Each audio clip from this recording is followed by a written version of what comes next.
नमस्कार।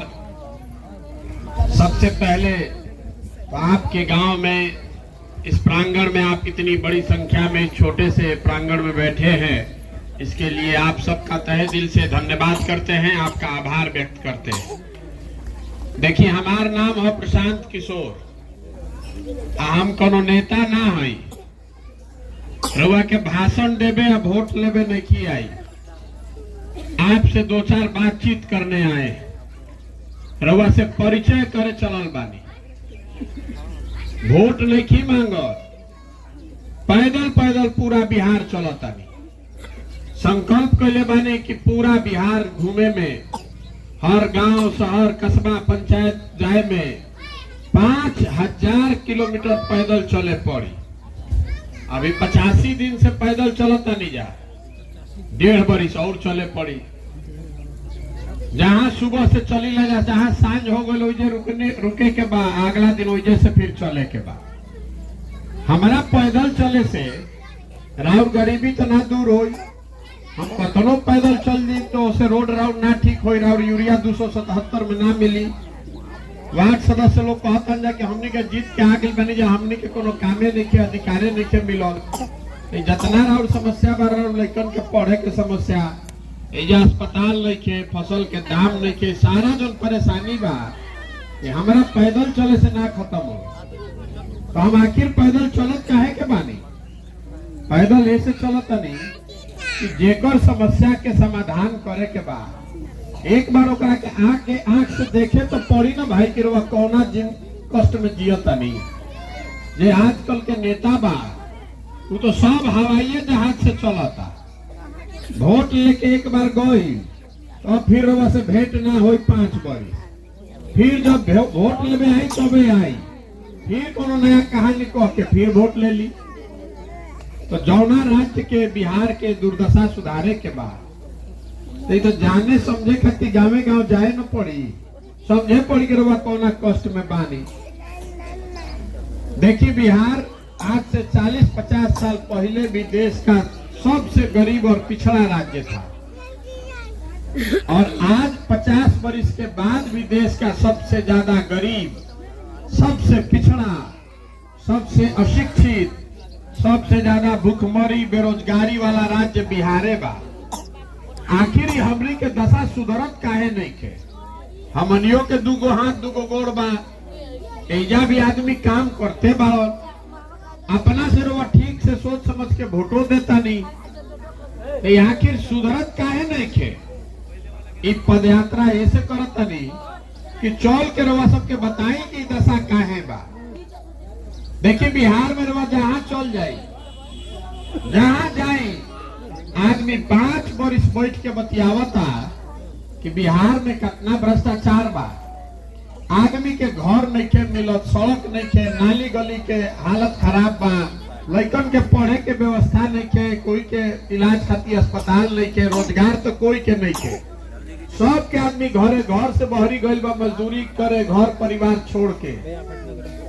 हमने के सब बात पता बा, एकरा खातिर प्रशांत किशोर के का जरूरत बा? एकरा जानते बानी।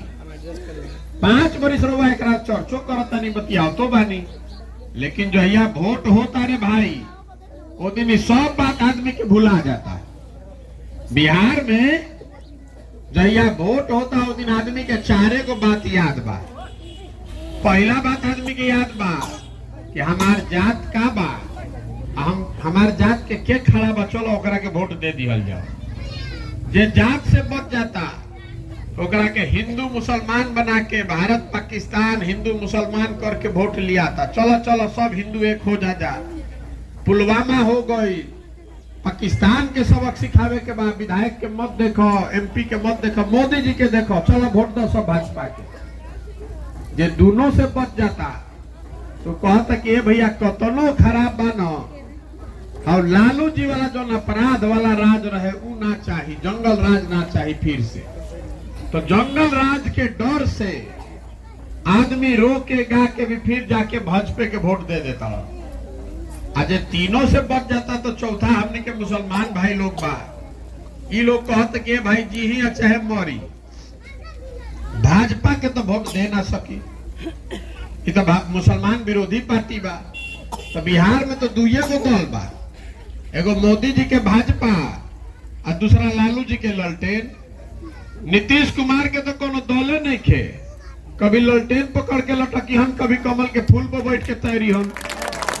इनका भरोसे नहीं के केने जाता।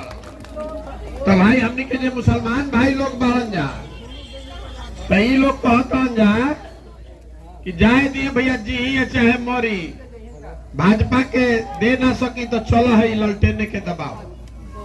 देखिए ईमानदारी से अपना दिल पर हाथ रख के पूछी, यही 4 चीज पर वोट देता नहीं कि नहीं खींचे, तो काहे के माथा पीटता नहीं। ए भैया बड़ा भ्रष्टाचार बा, ए भैया यूरिया नहीं मिलत, धान के समय ना मिलल, गेहूं के समय नहीं मिलल, ए भैया हमार लड़का पढ़ लिख के बेरोजगार बैठल बा। ये बतियावे से का फायदा बा।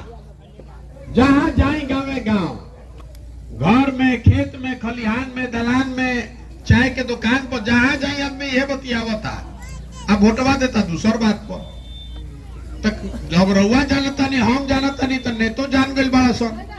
ए भाई काम होको चाहे ना, जनता कतनो नरियाली हंस के चाहे गा के, वोटवा तो हमनिए के दिहन जाए। लोग जो यहाँ जा कहा हमनिए के दू भाई बानी जा, तो एगो से खिसियाई तो दूसरा के देव, दूसरा से खिसियाई तो पहला के देव। दोनों लोग बैठ के माल मार रहा बा। यही से पैदल चलता नहीं, वोट नहीं की मांगो, रुआ से हाथ जोड़ के कहे आइल बानी कि देखी, अगर आप अपना और अपने बच्चे का चिंता नहीं कीजिएगा तो कोई नेता, कोई दल आपका चिंता नहीं करेगा। कोई करे भाई, रउआ अपन लड़का के चिंते नहीं खे, राउर लड़का के शरीर पर कपड़ा नहीं खे, राउर लड़का स्कूल में जाता पढ़े हो जा, पढ़ाई नहीं के हो तो पिलुआ वाला खिचड़ी खियावल जाता। राउर लड़का पढ़ लिख के घर में बेरोजगार बैठल बा। राउर लड़का जौन गली नाली में, जौन गली सड़क पर दौड़ता में मार धूले बा खाली, रउआ ओकर चिंते नहीं खे। तो हम राउर लड़का के चिंता करो। जे नेता है गुरबक बना के वोट ले ली, अरे रउआ अपन लड़का के चिंता होके के चाहिए ना भाई। तो रउआ सोचता नहीं कि राउर लड़का की चिंता नेता करी, तो नेता कोई करी राउर लड़का की चिंता। देखिए लालू जी के लड़का बा 10वां नहीं खे पास कैले। लालू जी के कितना चिंता बा कि हमार लड़का मुख्यमंत्री बनो भाई। लोकतंत्र बा, उनकर लड़का 10वां नहीं खे पास कैले, तो वो जनता वोट दे दी तो मुख्यमंत्री बन जाये। दिक्कत इस बात से नहीं है कि लालू जी का लड़का 10वां नहीं पास किया है और मुख्यमंत्री बनना चाहता है। दिक्कत इस बात से है कि आपका लड़का बीए कर लिया, एमए कर लिया, पढ़ाई लिखाई कर लिया, उसको चपरासी का भी नौकरी नहीं मिल रहा है। और रउआ तो धर्म में अजुराइल बानी, कभी जात में अजुराइल बानी, तो कैसे सुधरी। आदमी कहता कि लालू जी जात के राजनीति करता, लालू जी जात के राजनीति करता, हम लोग कहता कि जात के राजनीति नहीं करो। लालू जी कहाँ जात के राजनीति करता। जात के राजनीति तो तब न होई कहता कि ना यादव समाज के सबसे अच्छा लड़का बनी मुख्यमंत्री, सब यादव भाई लोग हमारा वोट कर जाए। लालू जी नहीं कह रहे हैं, लालू जी कह रहे कि हमारा लड़का बनेगा मुख्यमंत्री और सब यादव जी लोग हमारा के वोट कर जाए। कोई पंडित जी नेता हो गए तो वो कहते कि हमारा लड़का हो या कुल पंडित लोग वोट कर जाए। जब महादलित कोई बन जाए तो कहते हमारा लड़का बनी या कुल महादलित हमारा नाम पर वोट कर जाए। हमारा लोग बुझाते नहीं के जात के नाम पर उनका के वोट दिले जाता नहीं। हमनी का लड़का जमीन पर चलता, पैर में चप्पल नहीं थे, जात के नाम पर नेता बन गए, जाके घूमता हवाई जहाज। ये बतावे चलल बानी आपन और आपन लड़का के चिंता करी ना तो बिहार के कोई ना सुधार सके। बहुत आदमी कहता,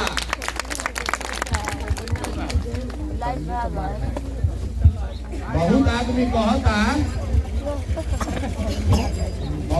कहता कि भैया रउआ आगे चलब ना तो सब सुधार हो जाई।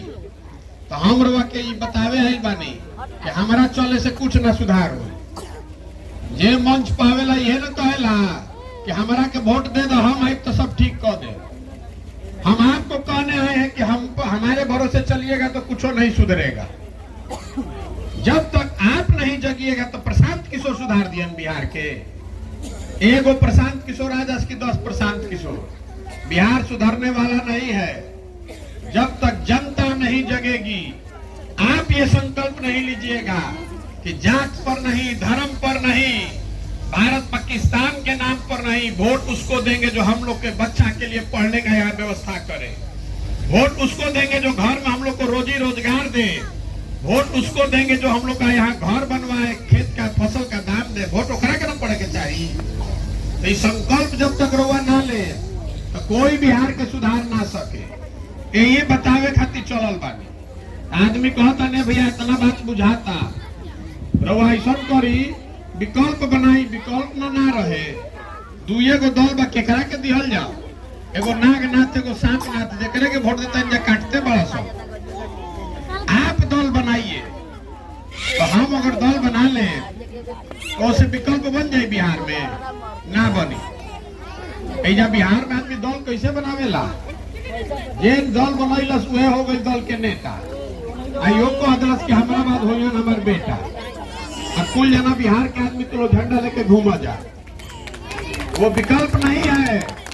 विकल्प तब होगा जो महात्मा गांधी ने बात बताया कि समाज मिलकर जब विकल्प बनाएगा तब ना विकल्प बनी। जब अच्छा आदमी 5000 6000 आदमी मुखिया बनियन हर पंचायत में तब ना बिहार सुधरी। जब वार्ड सदस्य अच्छा आदमी बनेगा, जब मुखिया अच्छा आदमी बनेगा, जब जिला परिषद और विधायक अच्छा बनेगा तब बिहार सुधरेगा। खाली मुख्यमंत्री बदले से बिहार नहीं सुधरे वाला। इसीलिए पैदल पैदल चल रहे हैं कि गांव समाज से के मदद से सही आदमी को ढूंढ कर निकाले। और जब पूरा पदयात्रा खत्म हुई तो हजारों जैसे आदमी को जिसको ढूंढ कर निकालेंगे सबके एक साथ बैठाई और सब लोग कही कि दल बनावे के बाद तो बन जाए। दल बनावे में कितना टाइम लागत है? तो एक दिन में बन जाए। लेकिन अगर दल बन गई तो दल प्रशांत किशोर का नहीं, किसी एक व्यक्ति का नहीं, किसी एक जाति का नहीं। दल होना चाहिए बिहार के सारे लोगों का जो इसको मिलकर बनाए और मिलकर ही चलाए। यही से पैदल चलता, पैदल ये से भी चलता नहीं। जब चलता नहीं तो रास्ता में आदमी बताओ तो अपन समस्या देखा तानी की रोड खराब बा, देखा तानी नाली गली के क्या हालत बा, देखा तानी की गरीब के घर नहीं मिलत, लौकता की रवा यूरिया नहीं मिलत 800 में, लौकता की 2000 पता चलता कि 2000 के धान रवा 1500 में बेचता नहीं, कि गन्ना 1000 रवा नहीं रोक सकत कहे से कि चीनी मिल बंद हो गई। ये बात पता चलता। तो पदयात्रा का एक उद्देश्य ये है कि जब जब पूरा खत्म होई तो हर पंचायत के 10 साल के विकास की योजना बनवा रहा बानी। जब पदयात्रा खत्म होई तो योजना जारी करो तो रउआ देख सको कि जन सुराज में रउआ पंचायत खाती अगला 10 साल में विकास खाती का योजना बनावल गई बा। सड़क का बन जाना विकास नहीं है। सड़क टूटल बा बन जाई तो थोड़ा आराम हो जाई, उसे और विकास थोड़े ना हो जाए। विकास के योजना में आपको पता चलेगा कि आपके पंचायत में आपके बच्चों के पढ़ने के लिए व्यवस्था कैसे किया जाएगा। उस योजना में आपको पता चलेगा कि यहाँ के किसानों की आमदनी को कैसे बढ़ाया जाएगा। योजना में ये भी बताएंगे कि रउए पंचायत में 500,000 आदमी के रोजगार कैसे दिहल जाए। योजना बनाकर जारी करेंगे। जब आप उसको देखिएगा, अच्छा लगी तो अपनाई और ना अच्छा लगी तो रद्दी के टोकरी में डाल दे। इसीलिए पदयात्रा कर रहे हैं। अब आपसे पूछ रहे हैं, आप बताइए। सबके जवाब देवे के बाद मुंह से भी और हाथ उठा के भी है। कैमरा लागल बा में रिकॉर्ड होके के चाहे। पिछले 30 साल में 30 साल 40 साल में आपने जिस दल को जिस नेता को वोट दिया सब ने आपको ठगा है। सब ने आपके और आपके बच्चों की चिंता किसी ने नहीं की। अब समय आ गया है कि बिहार की जनता महात्मा गांधी के बताए हुए रास्ते पर चलकर मिलकर अपना जनता का विकल्प बनाए। आप बताइए कि जनता के मिलके हमने के मिलके अपना विकल्प बनावे चाहिए कि ना बनावे चाहिए? सबके बोले के बाद जोर से और हाथ उठा के फिर से पूछता नहीं ना, जरा बोले के बाद ना बोली बिहार की जनता को मिलकर अपना नया विकल्प बनाना चाहिए कि नहीं बनाना चाहिए? बनाना चाहिए ना भाई। आदमी कहता कि भैया इतना तो बुझाता विकल्पों बना दिहल जाई, लेकिन हमनी के गरीब आदमी हमनी के कैसे लड़ल जाई बड़का बड़का दल से और नेता से? तो हम रवा के बताओ तनी कैसे लड़ल जाई। ये प्रशांत किशोर के जानता ओकरा मालूम बा कि लड़का को और कुछ आए चाहे नहीं, चुनाव लड़ाने आता है। पिछला 10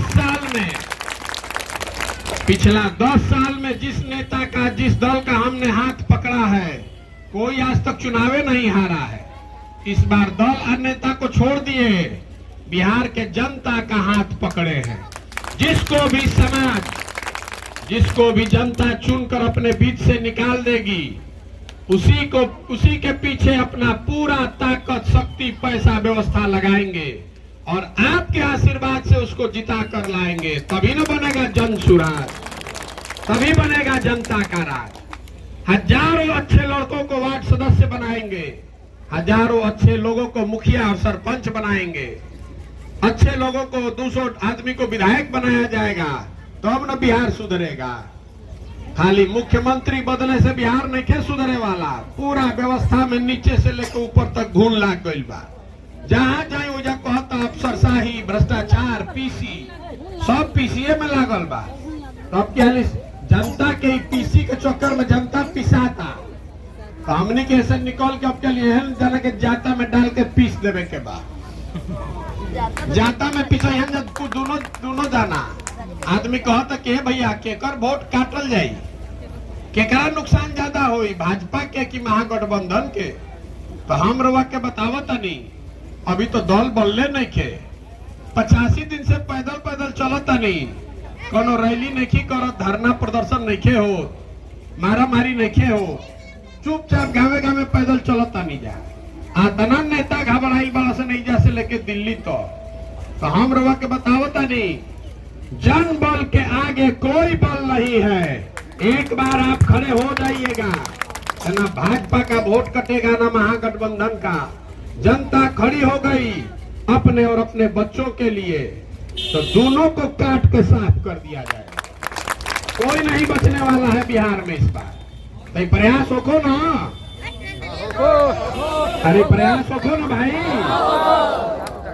बात ना बुझाई लोगा। अरे बनावे के प्रयास होको ना, बदलाव बिहार में होके के चाहिए ना, बदलाव चाहिए ना। तो रवा से वोट ना मांगनी, रवा से वोट ना मांगनी, रवा से चंदा नहीं मांगो, और नजर घुमा के देखी कहीं अपन फोटो भी नहीं लगावो। काहे खातिर आई बनी जा, अपन बात बताइनी, राव से राउर आशीर्वाद लेबे आई बानी। ये कठिन काम है, 50 बरस से इकाई लग गया है, छुड़ावे में बहुत रगड़े पड़ी, पसीना बहाना पड़ेगा।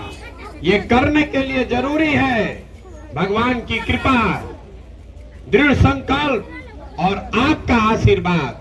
अगर आपको लगता है कि जो काम हम कर रहे हैं ये ठीक काम है, ये बिहार के हक में है, बिहार के समाज और बच्चों के हक में है, तो एक बार हाथ उठाकर आशीर्वाद दीजिए, आशीर्वाद दीजिए कि इस काम को पूरा कर सकें। आपका आशीर्वाद है ना, करी ना प्रयास। एक अंतिम बात, हमने के बाहर जाता नहीं जा तो कहता सन बिहारी मतलब बेवकूफ, बिहारी शब्द गाली बन गया है। हम लोग बेवकूफ नहीं हैं, बिहार के लोग बेवकूफ नहीं हैं, ये ज्ञान की भूमि रही है। देवताओं को भी यहाँ पर आकर ज्ञान मिला है, यहाँ के नेताओं ने और व्यवस्था ने हम लोग को बेवकूफ बना दिया है। एक बार आप जग जाइएगा तो बिहार की मिट्टी में इतनी ताकत है, बिहार के लड़कों में इतनी समझदारी है कि जो लड़के आज फैक्ट्री में जाकर बाहर मजदूरी कर रहे हैं, वही लड़के आकर बिहार में फैक्ट्री लगा भी सकते हैं और चला भी सकते हैं। इस मिट्टी का सम्मान करना सीखिए। एक नारा लगाकर खत्म करेंगे हम लोग। इस मिट्टी के सम्मान में जहां हम लोग पैदा हुए हैं, जहां हम लोग के माँ बाप और पूर्वज पैदा हुए, बिहार की इस मिट्टी के सम्मान में मैं बोलूंगा जय बिहार, आपको बोलना है जय जय बिहार, जय बिहार, जय बिहार। बहुत बहुत धन्यवाद। तो हम चलतानी 5000 किलोमीटर रवा समय से जकर मन होके तब आधा 1 किलोमीटर संगे चली, जहाँ थाक दी बुझा से लौट आई।